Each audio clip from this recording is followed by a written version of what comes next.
So up first, we have Estef. Thank you so much for coming out. Tell the people who you are, how you got here. Well, my name is estef. I am in New York by way of Los Angeles. I did a little stint in Nashville as well. Yeehaw. I'm, a singer-songwriter.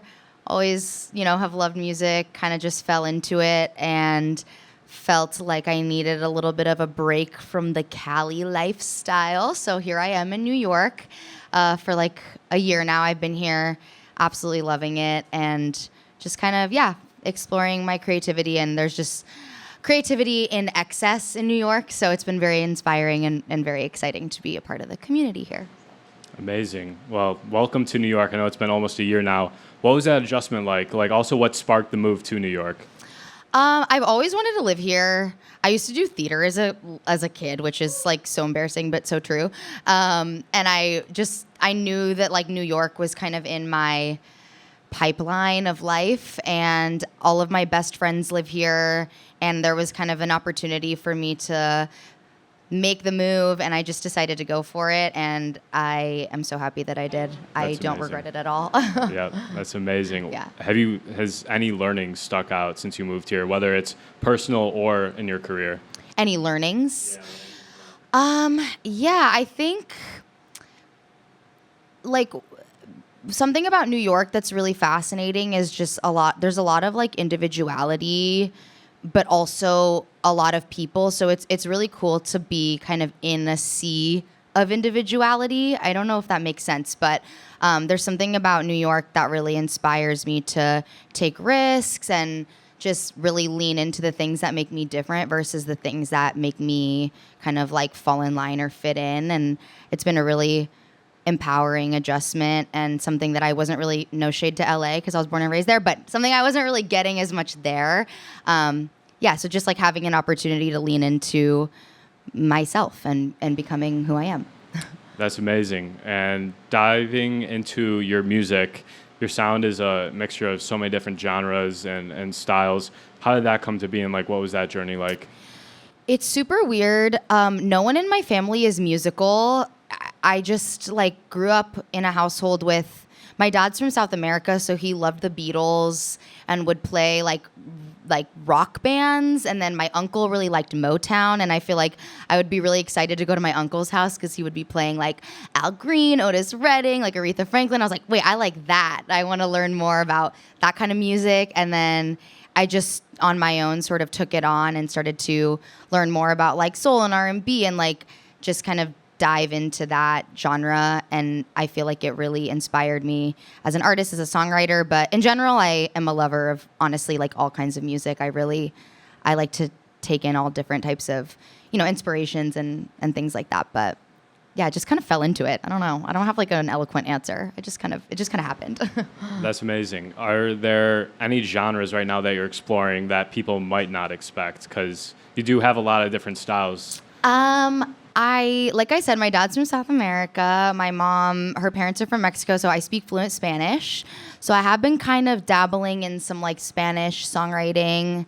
It was something that, again, kind of going back to like leaning into my individuality, I kind of didn't like avoid it, but I was sort of feeling like it didn't feel like something I wanted to explore for a long time, maybe for fear of being too different. And lately I've been doing the opposite and taking on, this skill that I have and using it for my songwriting and like writing some songs in Spanish. I wouldn't necessarily classify it as like Latin music, but just using my a different language in sort of the same realm of sounds and songs that I've been doing before. That's amazing. Looking ahead, I read an interview about you. I think it was with EDM Sauce back in 2018. Oh boy. You said that your dream collaboration one day would be Pharrell. Is that still true, or has that changed a little bit? Ooh, I mean, no. Like, who doesn't want to collab with Pharrell? Am I right? Like, come on. I would definitely keep that on the list. I think someone that I would love to collaborate with is honestly Raphael Sadiq. I'm a huge Solange fan, and her album that they did together is like one of my favorites to this day. And I feel like if I could handpick like one producer to work with, it would be him.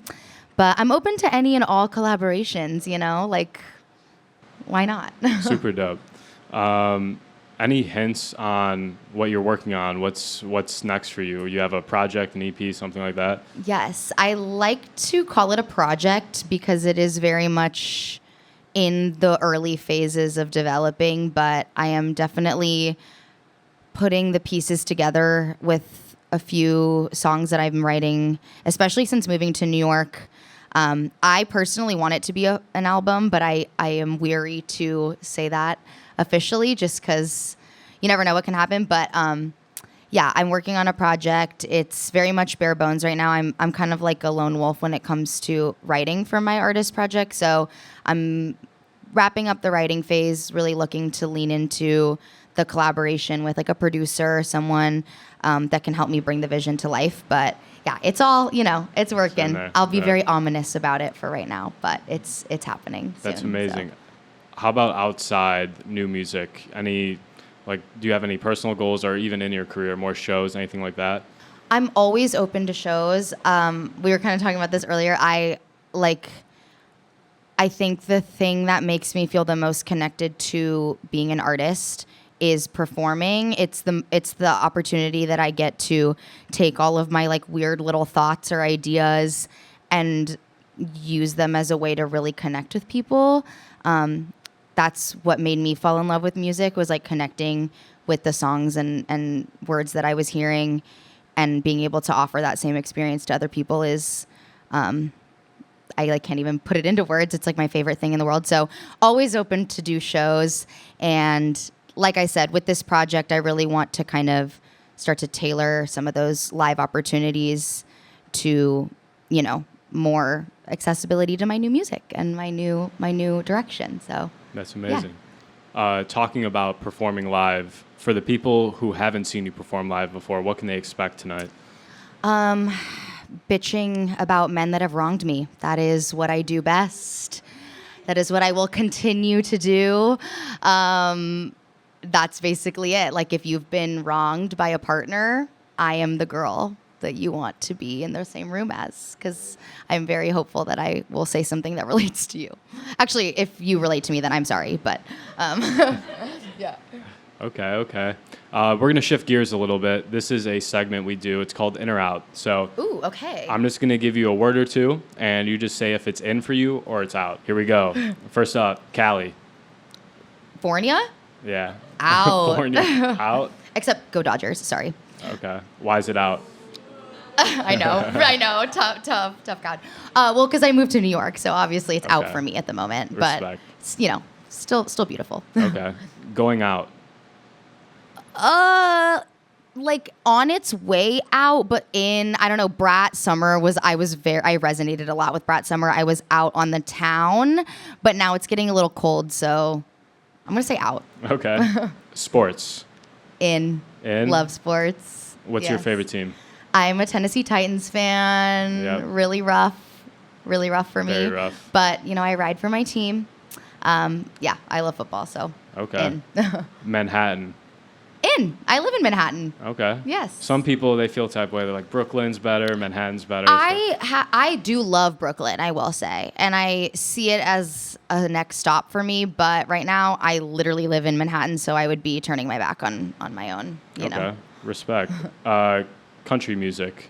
I like country music. Okay. I lived in Nashville for a little, so, Would you ever do a country collab? Yeah. Okay. Hell yeah. Need to hear that happen. I said yeehaw like 10 minutes ago. Like, I think it's in the works. Okay. TikTok. Out. Okay. So sorry, controversial. I am like off TikTok at the moment. I see the appeal.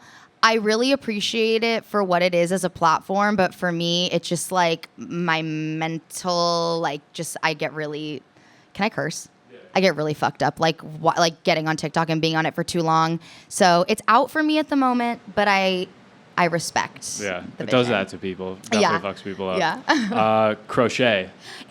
I love to crochet, especially now that it's getting cold. I have lots of sweaters that I'm working on. Trader Joe's. Out. Wegmans. Oh, okay. Yes. Thank you. Wegmans is fire. Thank you. We have a Wegmans fan in the building. There yes. we go. Vinyls. I was In? listening to vinyl before I got here. It's like a Okay. little pre-show ritual I have, actually. Do you have a favorite vinyl? Yes, I have Donny Hathaway, like a live album of his that is my absolute favorite, and I love listening to it before a show. It's That's like my amazing. Wine. favorite. Okay. I had Sauv Blanc before I got here, so Okay, as you Very should, in. as you should. Minimalism. out. I'm a maximalist till I die. Yeah, Okay. yeah. We got two more. Okay. Small talk. Out. Out. Yeah, that's all I Respect. have to say on that. I feel the same way. Cold weather. You know, I'm going to say in because I like jackets and I like fashion, how I can apply fashion to cold weather. So I'm going to say in. Fire. So that was in or out. Ooh, okay. Estef, we're going to get into the performance, but before that, where can the people follow you on socials, find you on all streaming platforms? Yes. My Instagram handle is at It's a Steph. My TikTok is at It's a Steph _. I made it nice and complicated for everyone. And then, yeah, Estef, ESTEF on Spotify. Check it out. I would really appreciate it. And yeah, that's where you can find me. Amazing. Let's give it up for Estef. Thank you.